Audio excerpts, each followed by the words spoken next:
Hey, Rick, what did you eat last night? I had pizza. Plain and simple. One of my staples.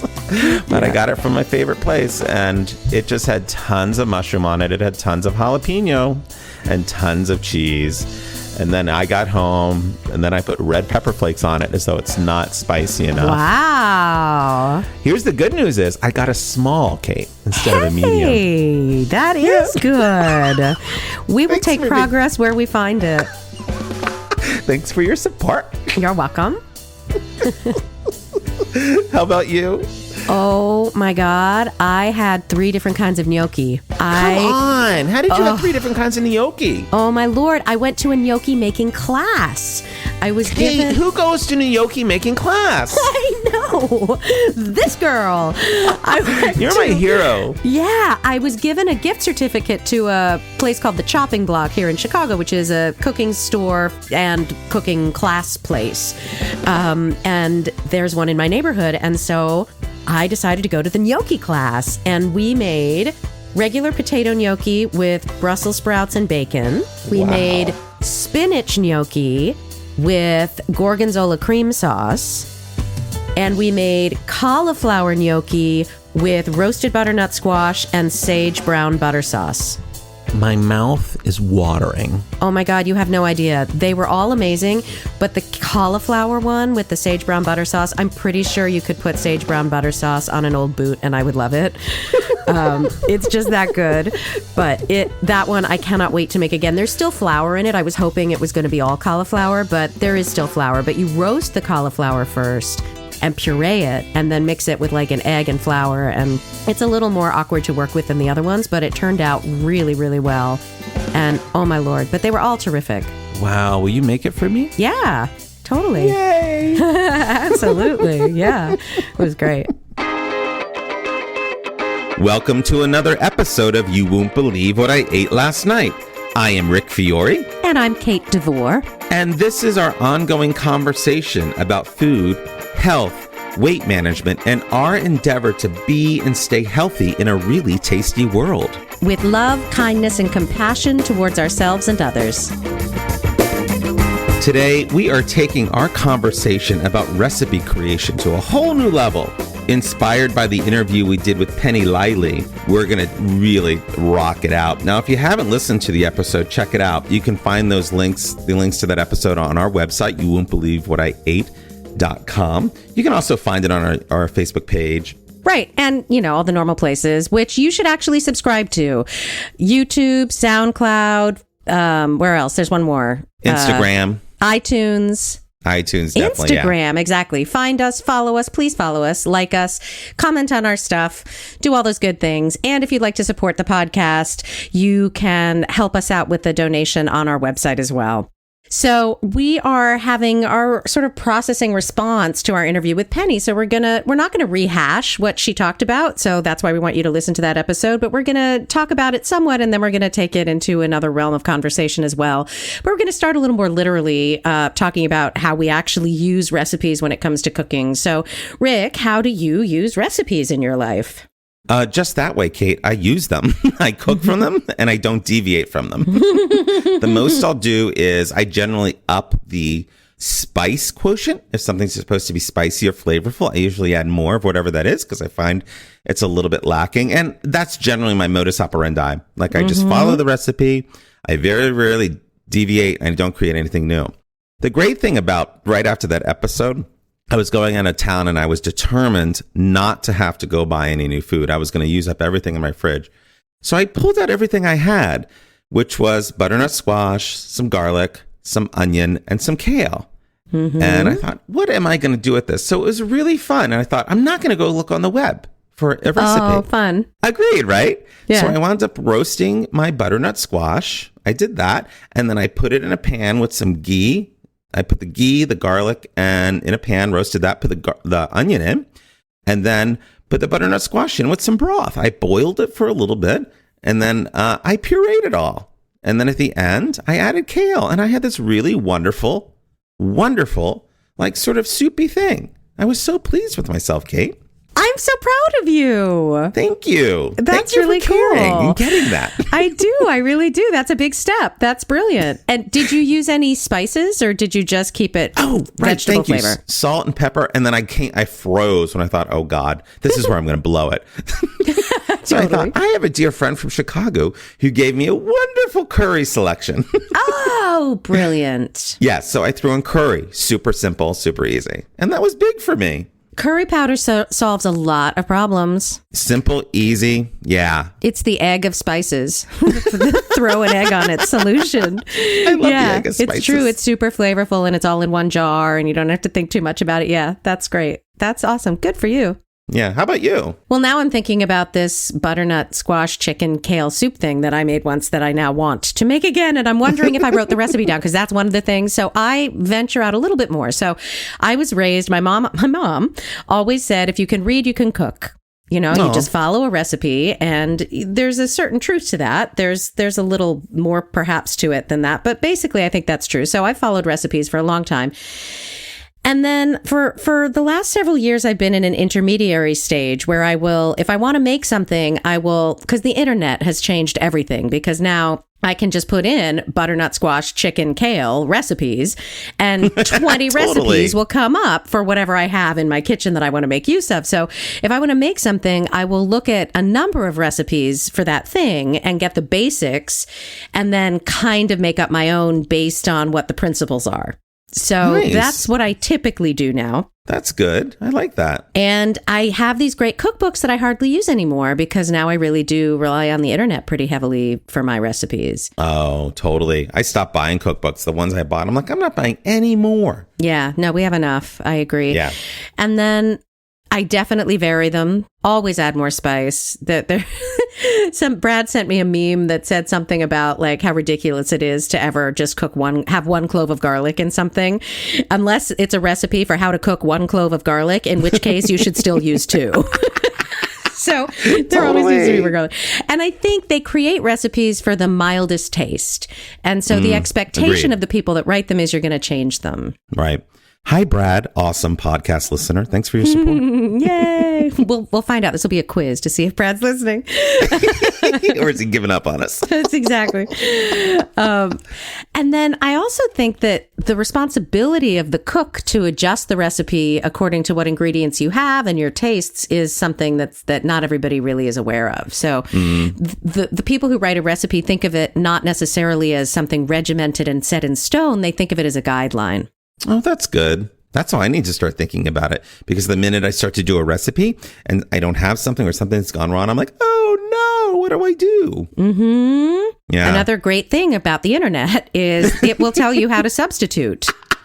That I do love, I have to tell you. Yeah. Can be very helpful. Like you need a cup of buttermilk, but you don't have any. What can you use? Mm-hmm. Yeah. But did I talk about this on the podcast? Stop me if I did. The Jacques Pepin story and his poached pears. Yes. Did it make it in or did we cut it? That's a great question. I think it made... No, I don't think it made it in. I think we might have cut it. So tell it again. I'm gonna talk about it now, and we'll cut it from here if I already did talk about it. But it was hugely revelatory to me in terms of following recipes. Is that he has this famous poached pear recipe, and I saw this video clip of him talking about how he makes the same recipe differently depending on a whole bunch of different factors. And I don't remember what they are, but the type of pear, the altitude that he's in, the type of pan he's using, how much, the size of something, and whether it's a gas or an electric stove or all these other things. And he's like, so I wrote this recipe, but I don't even follow the recipe. And I just thought that was a really interesting, and I was like, oh, it made me look at recipes differently. That's all. I love that. It makes me think of Rachel Ray. How so? I know. I was like, wait for the connection here, because I work at home. So Rachel Ray is one of those shows I just have on in the background because I can actually listen to it.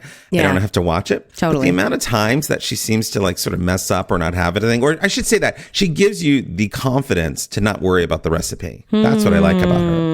Mm-hmm. You know what I mean? She's certainly got an idea of what she's going to do, but also she's just like, don't worry about it. Trust it. It's nothing is really going to be that big of a disaster. And I love that idea. Yeah. And I think she makes a point of describing herself very clearly as a cook, not a chef. Agreed. Yes, totally. Which it makes it's different. So she's like, I'm just like you. If I can do it, you can do it. And I love that she admitted she wears black on the show because not only does it hide the stains of all the food, but it makes her look thinner. We should get that out there. The black makes people look thinner. Kate, we've been looking for something to make us go global. That could be it. You heard it here first, people. Black is slimming. Now, don't send us emails about complaining about anything we say. Just take it. Take it for the word, for our word. Hey, did you know? Hey, Kate, did you know that no matter what color Fruit Loop you eat, they all taste the same? I did know that. I've done a test on that because I thought it was bullshit, but I tried it and it might be true. You are a scientist. It's true. I am. So one of the other things that I really loved that Penny had said in that episode, that cooking is about having a passion. Mm-hmm. And it just reminded me that when she talked, she was so passionate about what she did, particularly when she talked about her history of how she was a cook and all the different places she worked. And I was thinking how important passion is when it comes to, trying to stay healthy in a really tasty world. Because I think that's sort of what you and I have really worked hard on developing. And I love that quality about ourselves because it's work. Like, what is it you want to develop a passion for? And then how do you do that? And I think what's great is I really think about my progress over the years. I'm like, I really have developed more and more of a craving and a passion to like getting in the really good flavors and the really good food. Mm-hmm. Yeah, I think when I'm in that zone, when I have reset my hedonistic set point and I'm back to finding quinoa and lentils to be unbelievably satisfying, I do completely crave those things. I really do. But the passion and enjoyment, we've talked about this before, I really actively like to cook in a way that you perhaps don't. Agreed. I really enjoy it. And if I had my druthers, I would be really happy if I had a free day with no pressure and nothing to do. I would be really happy to spend the majority of that day puttering around the kitchen and cooking. Like, that's a fun activity for me. It de-stresses me. Like, a friend pointed that out recently. He's like, yeah, you always get de-stressed when you cook. You're right, I do. Good observation, friend. Yeah, exactly. And sometimes I get more stressed if, there's people there and it's not timing out right, but that's a different issue. Yeah, totally. And it's always a great time to ask, like, what are you passionate about in life? You know what I mean? Because I think passions change over time. And what I was passionate about as a teenager is certainly not what I was passionate about in my 20s versus 30s and 40s. So to me, it's just a great thing. It's like a great idea to really think, like, when you're putting together a recipe, right? When you're trying to create something, what is it you're passionate about in that moment? And sometimes that can be dictated by what you have in your fridge. And then I think just sort of the bigger question is like, how do you just keep tapping into using passion as a guidepost? Keep pulling you through this journey, right? Yeah. Because my passion right now is I want to be healthy. It's not so much that I want to be thin, but I just want to keep getting healthier and healthier and healthier. That's what I'm passionate about. And if that works out, that I lose more weight, awesome. If that works out, that when I do a yoga pose, I can actually do something where my belly doesn't get in the way, awesome. Yeah. I started seeing a chiropractor recently, and she was talking about that we're always either moving toward health or away from it. Valid. Yeah. So just being aware of that, I think is important. And along with the passion related to it, but not the same, is pleasure and enjoyment. So that's not necessarily the same as passion. What I'm passionate about and what I enjoy and bring me pleasure, there's probably a lot of overlap there, but there might be things that I really enjoy that I'm not particularly passionate about, but that doesn't mean I don't enjoy them. Right. Totally. Yeah. I was thinking, this sort of, I don't know why it jumps back into my head, but it goes back to something Penny said about food, which is when you start to create a recipe, how do you start with something simple and build it up? That was really revelatory to me. Because I thought, yeah, it's really great, this idea of starting with one ingredient that you like, that you love, or that you have on hand. And how do you very slowly add to it? And I think that's always been in my psyche. Because I definitely was one of the persons that I'd pull everything out of my fridge, and I think it all has to go in. I have to use it up. And I think more is better. Totally. And I'm such a researcher at heart that if I'm like, I really want to eat something with kale, I will spend time browsing on the internet for recipes with kale until I find something that strikes me. And then I may use that recipe. I may look up a bunch, or I may just make something that feels like that to me. I'm like, oh, kale chili. That's crazy. I'm going to make up a kale chili. That's a great idea. Or whatever it may be, or soup. I'm going to make it into a soup somehow. So I still don't rely on my own intuition and my own just like putting stuff together as often as I get some help. Gosh, you know what's fascinating about that? As many times as I've watched you cook for me, I would never really know that. It's just interesting. I always see you as someone who's totally, relying on your intuition as far as, how to put stuff together. Well, I do. Like if I'm making a curry, I use my intuition to say how much of what to put in. But I somewhere basically learned the premise of how to make a curry, and then I can vary it. So I think maybe a lot of things that you see me making are something that I've made before. I get you. And that I'm doing a variation of, as opposed to just, what do I have in the fridge and what can I do with this? Right. And usually when you're here, I've planned what we're going to eat, and I've shopped for it and stuff too.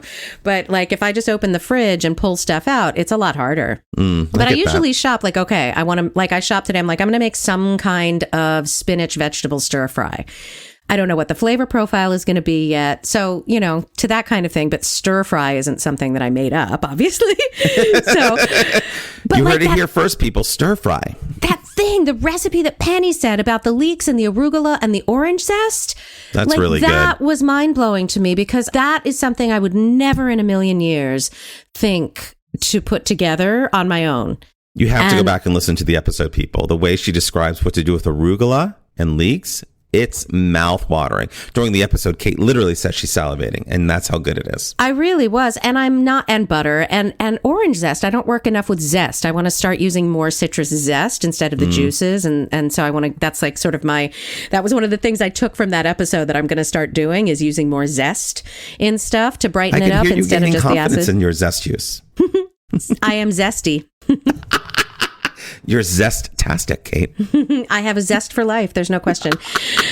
But the point being, I'm not experienced enough to think of something like that. Like I would never think that would be good. I would never even think of it, Yeah, totally. I get that. What did you think of her idea about making notes on your recipes? And she said that a cookbook is a memory bank. I loved that idea. I love that too, especially because of all the times I make up something amazing, the way I just said, like I get a sense of it in my head and then I make up the proportions. And then it's so good. I'm like, I'll remember that. And then next time I want to make it 6 months later, I have no recollection. Like I made the world's best baked beans 2 summers ago. Like really, they were the world's best baked beans. And it was so clear at the time what I did that I don't think I wrote it down. And now I'm sad. Totally.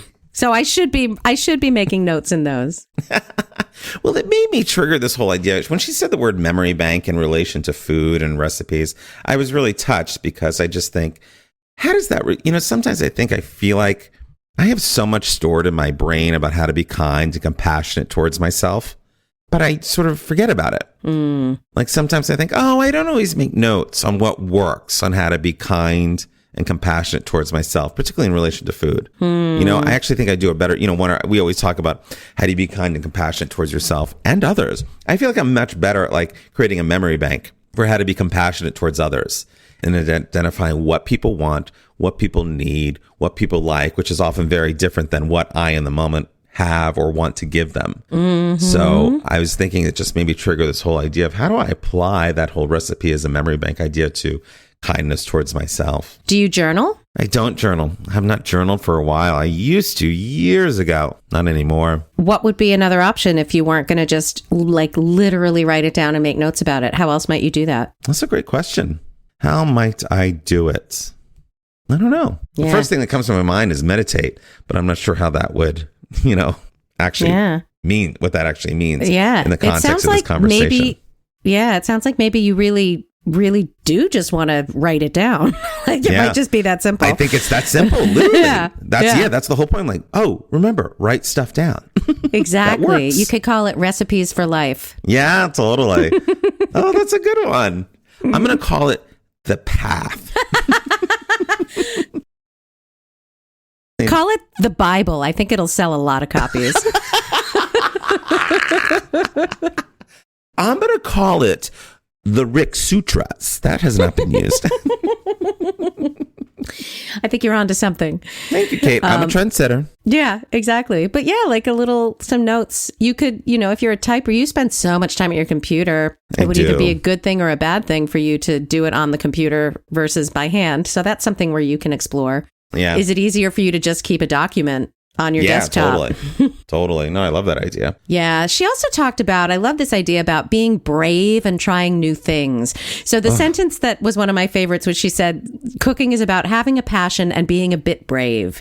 And I love that. And so I think the idea of being brave and trying new things, it really applies to how we stay healthy in the tasty world and how we do it with love and compassion. I would agree with you because, we talk about this frequently when we're together, particularly when we go out. I have a very big tendency to stay with what I know, with what I like. And it sometimes takes a lot for me to try something new on a menu.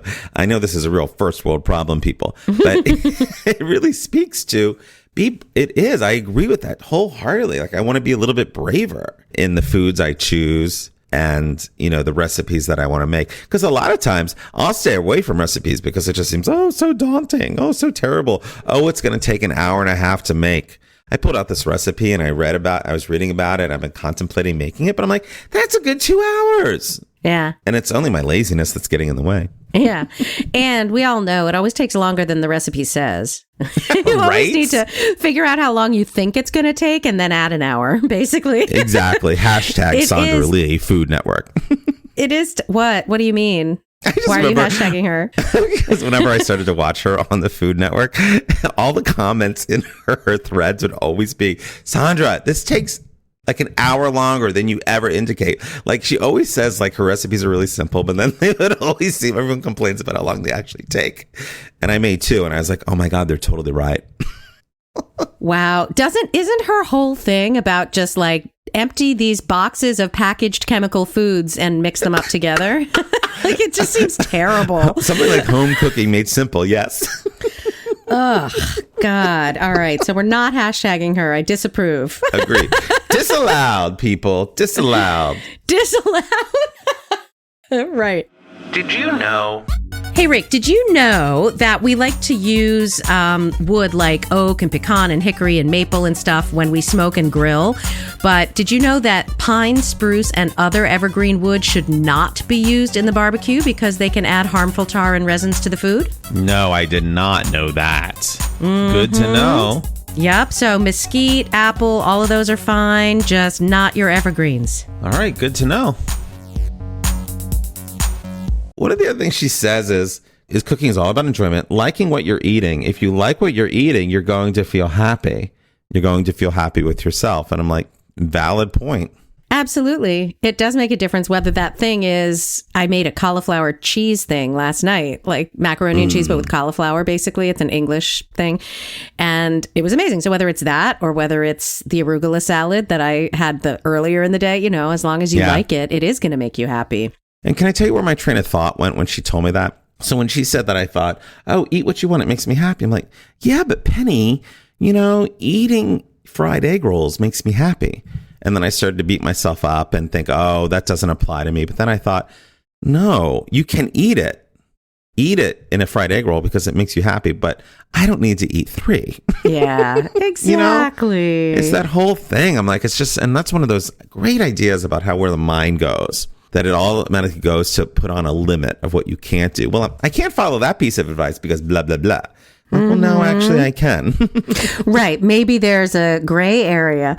I also didn't perceive it as eat what you want if it makes you happy. I perceived it as if you like what you eat, it makes you happy, which isn't the same thing. Agreed. So I can, as much as eating a fried egg roll it doesn't, I don't like them very much, but like, let's say eating a fried egg roll made me happy.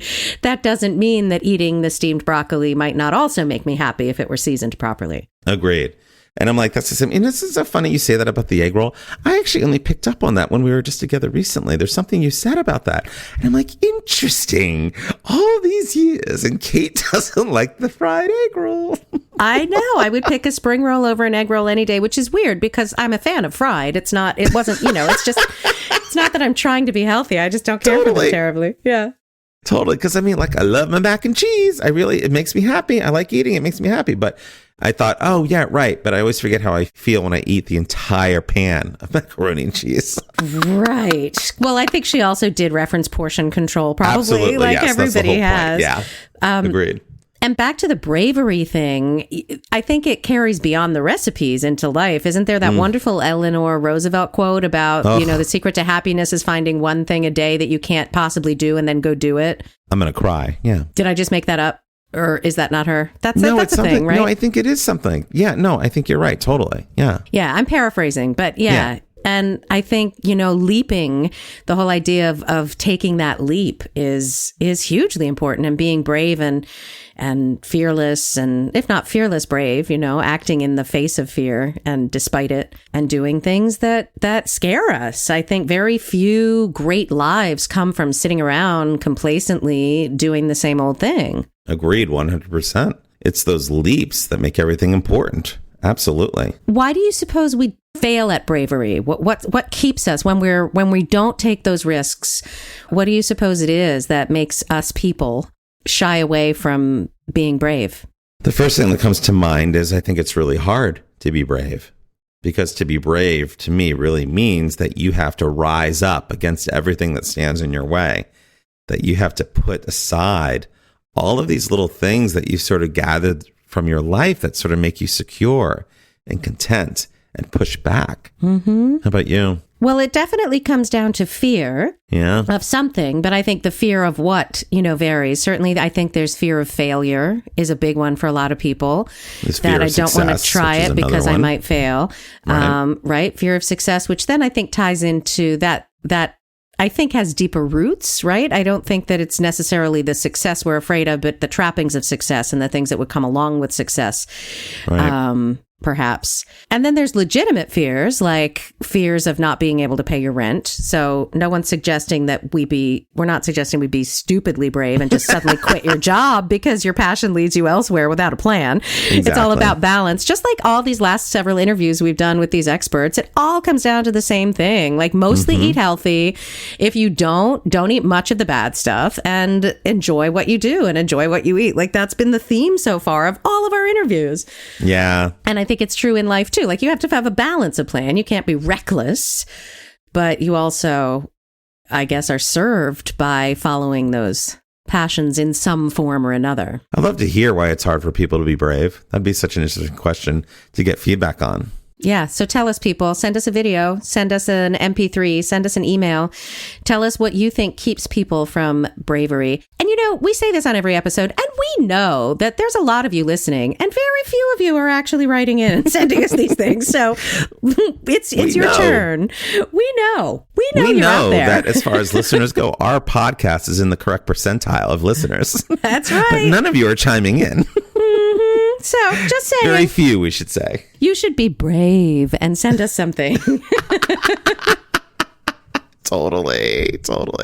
And here's to me, when I hear brave, it just associates with going out of your comfort zone. Mm-hmm. And to me, it's as simple as that. I think, God, gotta be brave. There's all these cogs that have to start turning to get me out of where I am to where this idea of bravery wants to take me. Dude, there are days when I feel brave getting my ass in the shower. Totally.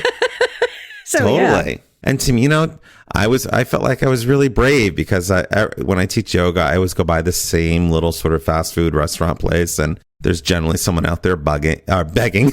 There's someone, it's not just bugging. There's always someone out there begging for money. And for whatever reasons, I just took a lot for me to be like, walk up and say, I don't have any cash, which I don't, because, I never carry cash. Mm-hmm. But I said, are you interested in food? Can I go buy you a meal?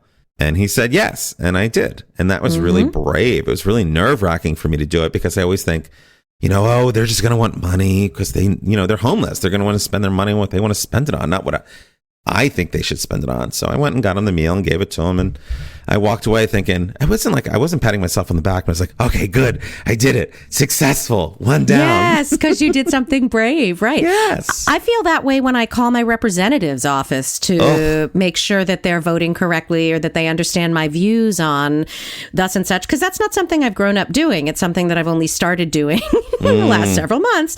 And it was amazing how terrifying that was to me in the first few times I did it for no good intellectual reason. There is no reason for that to have been scary, but it was. And I felt like it was brave of me to dial the phone, which as I say, it makes me feel silly because it but that doesn't matter. It's an emotion. It's not an intellectual thing. And it's specific to each person's level of experience in life about what they're used to being brave about. Like what you consider brave, I might not consider brave. And what I consider brave, you might not consider brave. It really depends on where you are and the experience you've had in life. I am very comfortable standing up in front of literally hundreds and hundreds of people and giving presentations and teaching them stuff. That to me is less scary than some other things that other people Calling would find to be nothing. Yeah, actually, I'm pretty sure my autonomic nervous system reacted more severely to calling my reps. Kate! What if they find out I don't really understand some of the ramifications of all of this, Totally. Found out as a fraud. I don't feel that when I teach because I guess I feel confident in myself in that regard. I don't know. It's an interesting idea. So food really is a microcosm and a metaphor for other things in life. And here's the big thing that you brought up, this bravery thing. I think it is so brave to have to practice compassion for other people. To really, particularly in this day and age, really look at someone and be like, how can I practice compassion towards that person? Because it's really challenging sometimes. Because I think when you're in the moment, you sort of want to do what, sometimes I think, I want to do what I want to do. I want to do what makes me feel good. But to really stop and ask in that moment, what does this person need? What's going to be compassionate to that person in this moment? It's a great question. And what makes that brave? Because I'm not sure if it happens a lot. I think there's so much self-absorption in this world that I don't think particular people are always thinking, what does that person need and what can I do to be compassionate towards that person? Well, yeah, okay. And if we think of bravery as being about sort of ready to face something bad, we're ready to face danger or pain, like that's what it actually is that you're ready to mess up. I guess there's the potential to go wrong when you're showing compassion to people. So that would be the risk, right? Because I think brave has to have a risk. In order to be brave, there has to be a risk. So what's the risk in showing compassion? Like, I know it's hard, but like the brave element is something I've never thought about, that there is indeed a risk that you could be rejected. That's a big one. Rejection is immediately what came to mind when you asked that question. Yes. That's a good one. That what you have to offer will be refused and not met with open arms or an open heart. Well, tell us about bravery and tell us about recipes. I think Kate and I both just exhausted ourselves on that one. We're going to have to go sleep on all this. Yeah, exactly. We're going to go bravely nap now. Thank you guys so much for tuning in.